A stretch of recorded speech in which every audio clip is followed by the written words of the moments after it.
We're talking about the Younger Dryas, the real Great Reset, a moment roughly 12,800 years ago when the Earth's operating system crashed, sea levels spiked by 400 feet, and the recovery files were corrupted. These maps shouldn't exist. They depict coastlines, rivers, and mountains that were covered by ice or water thousands of years before the experts say we even knew how to sail. It's time to stop looking at the history books and start looking at the receipts. Let's find out who was holding the pen before the world was wiped clean. Let's get to it. Imagine you are a European explorer in the year 1550, unrolling a fresh, expensive map from the legendary Gerardus Mercator. You expect to see a vast beige void where northern Africa should be, the great desert we all know. Instead, you see a sprawling emerald paradise. You see massive, interconnected lakes, winding river systems teeming with life, and a network of named cities and trade routes, where today there is nothing but shifting dunes and sun-bleached bones. It looks like a garden, a place where civilization thrived before the sand took over. These aren't just doodles by bored cartographers or artistic filler. The Ptolemy maps, republished throughout the Renaissance, and even early Mercator projections, depict the Sahara as a lush hydrological masterpiece. They show the river Gir and the river Niger flowing into massive inland seas like Lake Triton and the legendary Lake Chad at 10 times its current size, creating a mega-Chad that dominated the landscape. For centuries, historians called these fanciful errors. However, modern satellite imagery using synthetic aperture radar has dropped a massive truth bomb on the academic elite. We now know that between 11,000 and 5,000 years ago, during the African humid period, the Sahara was indeed green. Geologists have found the radar-sat evidence of these buried river systems, the Tamanrasset River, under the sand, that match these maps perfectly. But here's the problem. The map makers of the 1500s were copying these details from much older source documents. This means someone was surveying the Sahara with surgical precision before the Great Reset, thousands of years before modern surveying equipment existed. The standard explanation is that these map makers were simply mythologizing the landscape based on ancient hearsay from Herodotus. But how did they get the drainage basins in ancient riverbeds, now buried under hundreds of feet of sand, so geographically accurate? We're told the Sahara turned to dust 5 millennia ago. If that's true, who was flying over the Green Sahara with a compass and a dream, and why did they leave their notes for us? A Dutch trawler is dragging its nets across the frigid floor of the North Sea, miles from any coastline. The winch groans under a sudden heavy weight. The crew expects a haul of cod, or perhaps a rusted piece of a Nazi submarine. Instead, they heave onto the deck a massive, perfectly preserved mammoth tusk and a prehistoric flint spearhead. They aren't fishing in a sea, they are scavenging the ruins of a drowned kingdom, where Londoners once walked to Berlin without ever getting their feet wet. But what about the places where the water rose? Enter Doggerland. Modern bathymetry, the study of underwater depth, has allowed us to reconstruct a massive landmass that once connected Great Britain to mainland Europe and Denmark. 10,000 years ago, this wasn't a seabed, it was the Garden of Eden for Mesolithic humans, a rich landscape of lagoons, hills, and dense forests. Then the Great Reset hit. A combination of post-glacial sea level rise and a catastrophic underwater landslide off the coast of Norway, known as the Storegga Slide, triggered a tsunami that deleted Doggerland in a single afternoon. We found thousands of artifacts, human remains, sophisticated tools, and animal bones clinging to the bottom of the ocean. These maps of the North Sea from 10,000 BC show a Europe that is unrecognizable, a continental heartland that was swallowed by the waves, leaving only the British Isles as a lonely, jagged remnant of a lost world. The evidence is beneath the waves, waiting for us to stop ignoring the fact that our ancestors lived in a world with more land. Geologists say the drowning of Doggerland was a slow, inevitable process of melting ice. But the sheer volume of artifacts found in the deepest areas suggests a population caught completely off guard by a sudden, violent surge. Was Doggerland the real source of every North Sea flood myth in Germanic lore? Or is it just a reminder that the solid ground you're standing on is only one bad Tuesday away from becoming an aquarium? Travel back 15,000 years to Southeast Asia. Today, you see a scattered archipelago of thousands of islands, Indonesia, Malaysia, the Philippines, but back then, the view from a mountain peak would have been staggering. You wouldn't see the South China Sea. You would see a massive, emerald continent the size of Western Europe. This was Sundaland, a tropical powerhouse of biodiversity, a place where tigers and elephants roamed across valleys that are now 400 feet below the waves. It was the old world before the world got new. But what about the places where the water rose? During the last glacial maximum, sea levels were significantly lower because the world's water was locked in massive ice sheets. Maps reconstructed from seafloor data show that the Malay Peninsula, Sumatra, Java, and Borneo were all part of one continuous landmass. This wasn't just a swamp, it was likely the cradle of a seafaring civilization that existed before the Great Reset of the Younger Dryas. When the ice melted rapidly around 11,600 years ago, the exact date Plato gave for the destruction of Atlantis, Sundaland didn't just flood, it was decimated. The rising waters forced millions of people into the highlands, creating the island nations we see today. Some researchers, like Professor Stephen Oppenheimer, argue that this lost continent is the true origin of all global flood myths. The maps of Sundaland show a world where the Pacific and Indian Oceans were separated by a massive terrestrial bridge that simply vanished. We find identical pyramid structures on these separated islands, suggesting a shared architectural heritage. Mainstream archaeology insists that the inhabitants of Sundaland were mere hunter-gatherers living in huts. However, the genetic and linguistic footprints of these people spread across the entire globe immediately after the flood. If they were just simple tribes, how did they navigate the newly formed oceans with such sudden global efficiency? Maybe the reset didn't just drown a landmass, it drowned the world's first high-tech maritime empire, leaving us with only whispers of a sunken throne.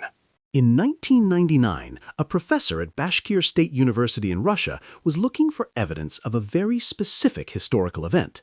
Instead, he found a 1-ton slab of stone buried under a local businessman's porch. As he cleaned the dirt away, his jaw hit the floor. This wasn't just a rock, it was a highly detailed 3D relief map of the Ural Mountains. But it wasn't a view from the ground. It was a view from the cockpit of a plane that wouldn't be invented for millions of years. This is the Dashka stone, often called the Map of the Creator. It consists of 3 layers, a base of solid dolomite, a middle layer of diopside glass, which even modern technology struggles to apply to stone without cracking it, and a thin protective layer of calcium porcelain. The map depicts the Bashkiria region with stunning accuracy, but with a twist. It shows a massive system of civil engineering projects, including giant dams and irrigation canals that don't exist today. Soviet scientists performed a chemical analysis and found 2 ancient shells embedded in the surface. The shells are 120 million years old. This leads to 2 warring factions. The tribal skeptics, who claim the map is just a series of natural stress fractures in the rock that happen to look like mountains, and the alternative theorists, who claim this is an aerial map created by an advanced species or a previous reset civilization that lived alongside dinosaurs. The precision of the 3D relief is something we only achieved with satellite imagery in the last few decades. Number 6. The Zeno Map. In 1558, a Venetian noble named Niccolo Zeno published a map he claimed to have found in his family's attic, dating back to the late 1300s. The map was a sensation, showing the North Atlantic in bizarre detail. But there was one glaring mistake that caused historians to call it a total fraud for 400 years. It depicted Greenland not as a white frozen wasteland, but as a rugged island with mountain ranges and flowing rivers visible in the interior. It was Greenland, but actually green. But what about the places where the water rose, or in this case, where the ice grew? For centuries, the Zeno map was the laughingstock of cartography. Greenland has been covered by a mile-thick ice sheet for at least 100,000 years, according to the standard model. However, in the mid-20th century, we developed sub-glacial seismic sounding and radar. When we looked through the ice, we found exactly what the Zeno map depicted: mountain ranges, deep valleys, and river systems that matched the map's layout with haunting precision. This creates a terrifying logical paradox.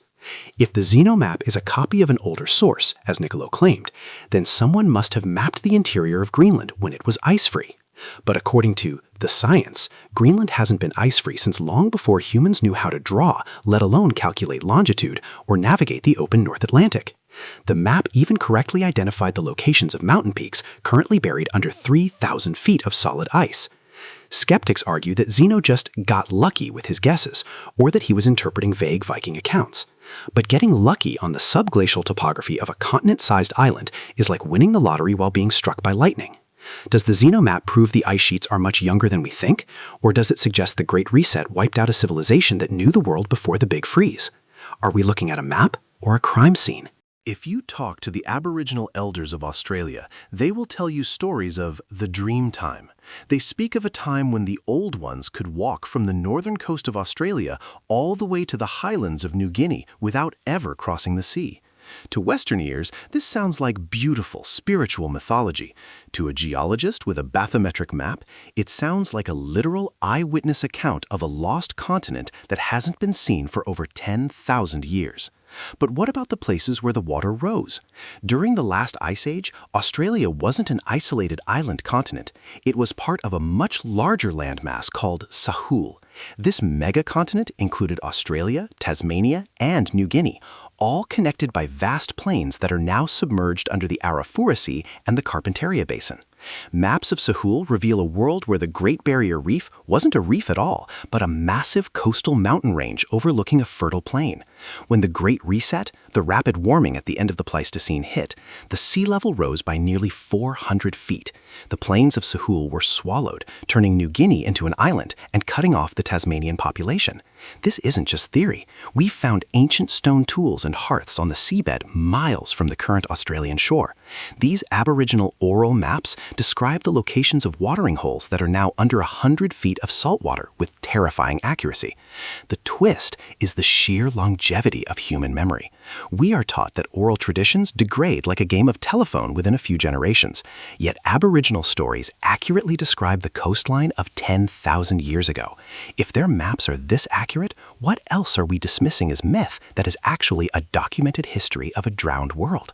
Perhaps the dream time wasn't a dream at all. It was the before times, recorded by those who survived. In 1966, a Peruvian physician named Dr. Javier Cabrera was given a small, heavy stone for his birthday. It was a piece of black andesite, engraved with a strange image of a bird. But as he collected more of these stones, ultimately thousands of them, the images became increasingly impossible. He found stones showing complex surgical procedures, humans riding dinosaurs, and most shockingly, stones engraved with maps showing the Earth with continents that don't exist on any modern globe. It was a library of the impossible. The Ica stones are the ultimate tribal trigger in archaeology. Some of these stones depict the world as it might have looked millions of years ago, with landmasses like Mu or Lemuria, or a pre-continental drift arrangement. Mainstream scientists have labeled the stones a clever hoax, perpetrated by local farmers to sell to tourists, pointing out that some stones show modern carving marks. However, the plot thickens. Many of the stones were found in graves alongside authentic pre-Columbian artifacts. Even more disturbing, laboratory analysis of the patina, the layer of oxidation that forms over time, showed that the grooves of the carvings were themselves ancient.